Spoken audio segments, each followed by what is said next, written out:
Bonjour à tous et bienvenue. Alors, dans la capsule d'aujourd'hui, nous allons voir ensemble comment se comporter pendant la période de préavis. Et c'est d'autant plus important que ce soit suite à un licenciement ou encore à une démission.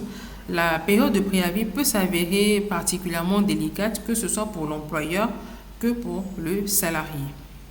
Alors, avant de poursuivre, je pense que c'est important de revenir sur la définition de ce que c'est que le préavis. Donc, de manière très simple, le préavis, ça va être la période qui va s'écouler entre le moment où vous avez annoncé à votre employeur par écrit, j'insiste par écrit, de votre volonté de démissionner et le moment effectif de cette rupture.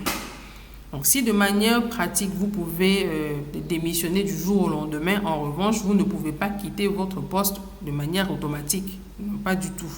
Donc, c'est pourquoi la période de préavis existe. Et à moins que votre employeur ne décide de vous en dispenser totalement, vous êtes obligé, vous êtes tenu d'accomplir et de respecter intégralement votre préavis.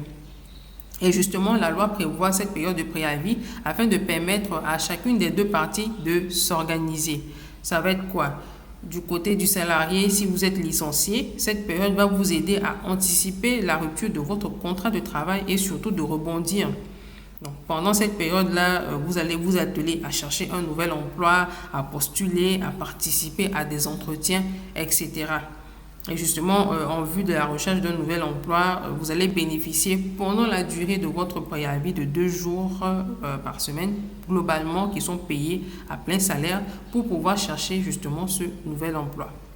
Et de l'autre côté, pour l'employeur, le préavis va lui permettre une certaine continuité de l'activité et surtout de chercher le remplaçant de l'employé, du collaborateur, démissionnaire ou encore licencié.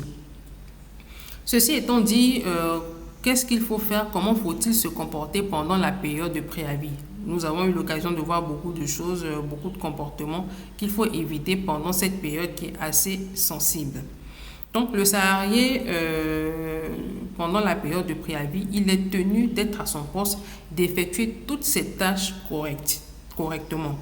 Donc, en tant que salarié, vous devez rester correct pendant toute votre période de préavis. Malheureusement, on remarque que certains salariés, pendant cette période-là, se disent, bon, de toutes les façons, moi, je suis sur le départ, je vais partir. Donc, ils se mettent à bâcler un peu leur travail et ce n'est pas normal, ce n'est pas correct. Non, vous devez effectuer une fois de plus toutes vos tâches correctement, préparer vos dossiers, mettre de l'ordre justement dans ces dossiers-là, préparer votre passation pour une continuité de l'activité lorsque le nouveau remplaçant viendra prendre votre poste. De l'autre côté, en ce qui concerne l'employeur, même si de manière pratique, il est difficile de faire confiance à un salarié qui est sur le départ, la tentation de le mettre au placard est très tentante. Mais du côté de l'employeur, il faut également être correct avec votre employé, on va dire votre futur ex-employé.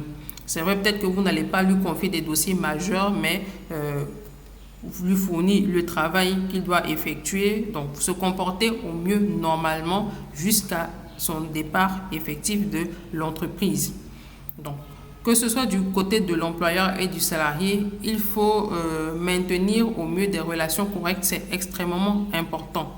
Donc, si les relations sont tendues, c'est mieux de se limiter aux échanges stricts, aux écrits concernant le fonctionnement du service et éviter, on va dire, les accros qui peuvent conduire à des conflits et ce ne serait pas du tout intéressant pendant cette période. Donc, on espère que ces petits conseils vont vous aider à bien gérer la période de préavis, que ce soit du côté de l'employeur et du salarié.